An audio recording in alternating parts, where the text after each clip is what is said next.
La più cordiale buonasera, ben ritrovati con il TG di Prealpina.it. Subito la cronaca, se la sono vista brutta oggi. Due canoisti che stavano pagaiando nelle acque del Ticino a Vizzola si sono ribaltati e sono rimasti in balia del fiume. Per salvarli i vigili del fuoco sono intervenuti con un elicottero. Ci racconta tutto Massimiliano Martini. Canoisti in difficoltà nel fiume Ticino, li salvano i vigili del fuoco. È accaduto oggi a Vizzola Ticino. L'elicottero Drago 150 è decollato da Malpensa per soccorrere i due, una donna di 32 anni e un uomo di 37, che si erano ribaltati appunto nelle acque del fiume Azzurro. Sono stati soccorsi nella vegetazione. Una volta perso il controllo del kayak e finiti in acqua, hanno sfruttato la presenza di piante per aggrapparsi ed evitare guai peggiori. Sono stati recuperati dai sommozzatori in collaborazione con il personale dell'elicottero. Occupiamoci di meteo. Dopo lo scorso weekend flagellato dal maltempo, ecco un drastico cambio per il prossimo. Domani e dopo sole e temperature fino a 25 gradi. Il servizio. Lo scorso fine settimana, quello di Pasqua, era stato flagellato dal maltempo. Questo, che inizia domani, sarà di segno opposto. Clima asciutto e temperature massime che potrebbero arrivare addirittura a 25 gradi. È la svolta della stagione? Forse. Lunedì 8 aprile è la scadenza nei capoluoghi lombardi per spegnere gli impianti di riscaldamento, se le minime non saranno troppo basse. Il lago di Varese, che era salito oltre i livelli di piena esondando alla Schiranna e a Gavirate, resta ancora alto. Attenzione però ai colpi di coda del freddo. La neve ad aprile è arrivata a sorpresa 3 volte a Varese nell'ultimo mezzo secolo. La prima il 12 aprile 1986, quando si formarono a Varese 8 cm e ben 25 a Ganna e al Campo dei Fiori, poi il 17 aprile 1991 e infine la più recente il 10 aprile 2003, ma fu una debole nevicata. Varese, lavori in corso. Il punto della situazione su alcuni cantieri e in particolare su quello del Palasport è stato fatto oggi. Il servizio di Barbara Zanetti con immagini di Matteo Canevari di Agenzia Blitz.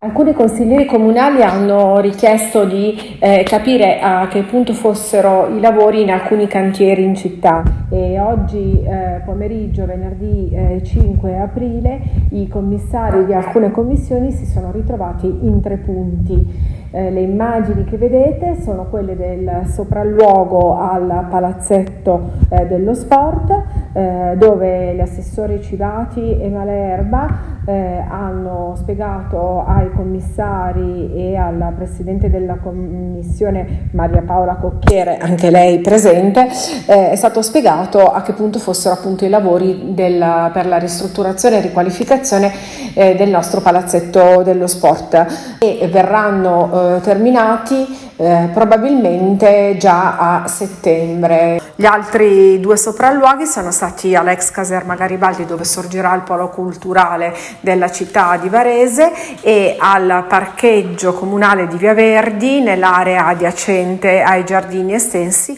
dove non vi sono lavori in corso, ma dove la Lega in particolare ha richiesto che venga sistemata l'area di parcheggio e resa agibile e più utile ai cittadini. Ed ora ci occupiamo di sanità. Stamattina davanti all'ospedale di Circolo di Varese la protesta con petizione per le liste d'attesa lunghe e la carenza di personale sanitario. Il servizio con immagini Blitz. Un gazebo della CGIL per raccogliere firme in favore della tutela della salute e dei servizi sociosanitari pubblici. Il presidio si è svolto questa mattina davanti all'ospedale di Circolo di Varese e ha visto coinvolti cittadini e associazioni. Promotori dell'iniziativa i comitati La Lombardia Sicura e la rete europea La Salute Non È in Vendita. Le richieste rivolte alle istituzioni sono la creazione di un centro unico di prenotazione, lo stop dei medici a gettone, più assunzioni e il potenziamento della medicina di territorio. A firmare non solo il personale medico, ma anche i pazienti arrivati al circolo per visite o esami. Nelle stesse ore un altro punto di raccolta firme è stato allestito davanti all'ospedale di Busto Arsizio in via Arnaldo da Brescia. Restiamo nella città giardino, cresce la Campagna Amica. Scopriamo di che cosa si tratta in questo servizio realizzato da Barbara Zanetti, che ha intervistato il presidente Paolo Zanotti. Immagini Blitz.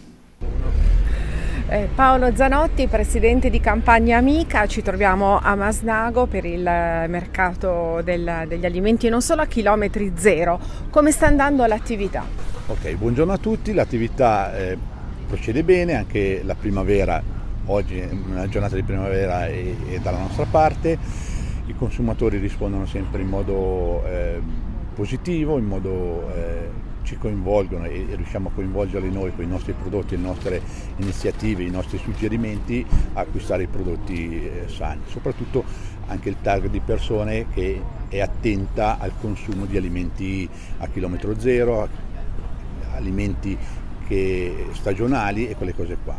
E ci sono anche novità, new entry tra i vostri espositori, giusto? Sì, nei nostri espositori quest'anno abbiamo avuto 2 nuovi ingressi e mi fa piacere che sono 2 giovani, 2 nuove aziende che hanno iniziato l'attività imprenditoriale nel nostro settore, uno fa insaccati e l'altro produce uova. Ci trasferiamo a Gallarate, la città è da 70 anni in volo, oggi compleanno speciale per la sezione cittadina dell'associazione Arma Aeronautica. Durante la giornata serie di iniziative, tra cui un annullo filatelico, e a Palazzo Borghi la mostra che ripercorre la storia dell'aeronautica attraverso i suoi palazzi, gli hangar e le sedi istituzionali. Le parole di Alberto Bianchi, presidente dell'associazione Arma Aeronautica di Fidenza, oggi a Gallarate.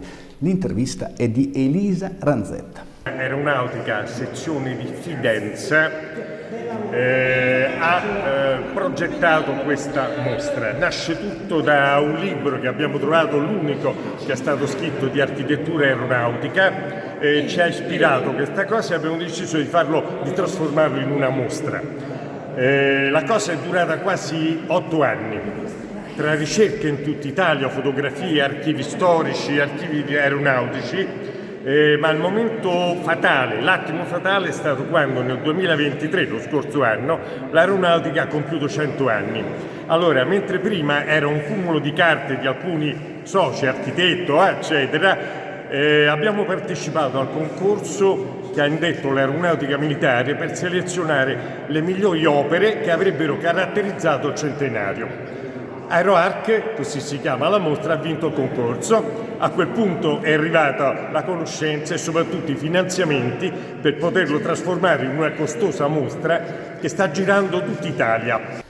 Coppa del Mondo di canottaggio a Varese dal 12 al 14 aprile. Questa mattina la presentazione, l'intervista a Pierpaolo Frattini, direttore organizzativo dell'evento. Sì, anche quest'anno ci apprestiamo a vivere un altro evento internazionale di canottaggio sul nostro lago, nello specifico la prima tappa di Coppa del Mondo con numeri veramente importanti, 460 atleti provenienti da 34 nazioni, che sono veramente numeri straordinari per un evento come questo, e quindi la competizione e lo spettacolo sono assicurati. Per la città qual è l'indotto? Per la città comunque sia un momento di visibilità importante, un indotto portato ovviamente alle strutture ricettive, tutto quello che è il turismo, e soprattutto anche perché sia per la giornata di sabato che per la giornata di domenica tutte le gare sono trasmesse in Mondovisione, quindi il lago di Varese e il nostro territorio saranno un po' sotto la lente di ingrandimento del canottaggio, ma anche dei maggiori network internazionali. Ed eccoci a parlare di hockey su ghiaccio. Domani nuovo appuntamento della serie finale di IHL con i Mastini Varese impegnati a Pergine, il termometro alla vigilia in casa giallonera nel servizio realizzato da Matteo Floccari. Dopo il grande successo di giovedì, i Mastini ripartono da Pergine. Sabato alle 18:45 si gioca la quarta partita della finale di Italian Hockey League, con i trentini sempre avanti per 2-1, ma l'inezza della serie che potrebbe essersi spostata in favore dei gialloneri, autori di una grandissima partita giovedì, una partita che comunque ha dato seguito anche a 2 belle ma sfortunate gare 1 e 2 nelle quali i varesini hanno tirato tanto, sono stati puniti in maniera estremamente beffarda dalla lucidità lucidità del Pergine, un Pergine che però appunto giovedì è stato messo sotto dal primo all'ultimo minuto ed è stato superato. Adesso si riparte da gara 4, una partita estremamente importante che potrebbe permettere ai gialloneri di pareggiare la serie. Ed ora le anticipazioni sui contenuti del giornale domani in edicola e in edizione digitale. Ce ne parla il collega Marco Raimondi. Grazie Luca, il sabato è il giorno del focus per la Prealpina che affronta il tema di Ita Airways. Nelle province con le ali, quale sarà il ruolo dell'ex Alitalia e come sarà possibile salvare l'accordo con Lufthansa dopo la frenata della Commissione europea? Ampi commenti e approfondimenti. Tutto da giocare poi la sfida degli industriali che vanno all'elezione del nuovo presidente di Confindustria. Ne parla il presidente dell'Unione della provincia di Varese, Roberto Grassi. Sul giornale di domani ospitiamo 2 appelli per fermare la guerra in Ucraina. Sono 2 riflessioni scelte fra le tante che ogni giorno arrivano in redazione. Infine Barbara Zanetti intervista il rappresentante degli infermieri varesini che sono sempre più tentati dalla Svizzera. Cercheremo di rispondere a due domande fondamentali: quanti se ne vanno e quanto prendono, sperando che la nostra sanità nel frattempo riesca a reggere. Bene, tutto, grazie per essere stati con noi. L'appuntamento con il TG di Prealpina.it torna domani alle 19. Buona serata.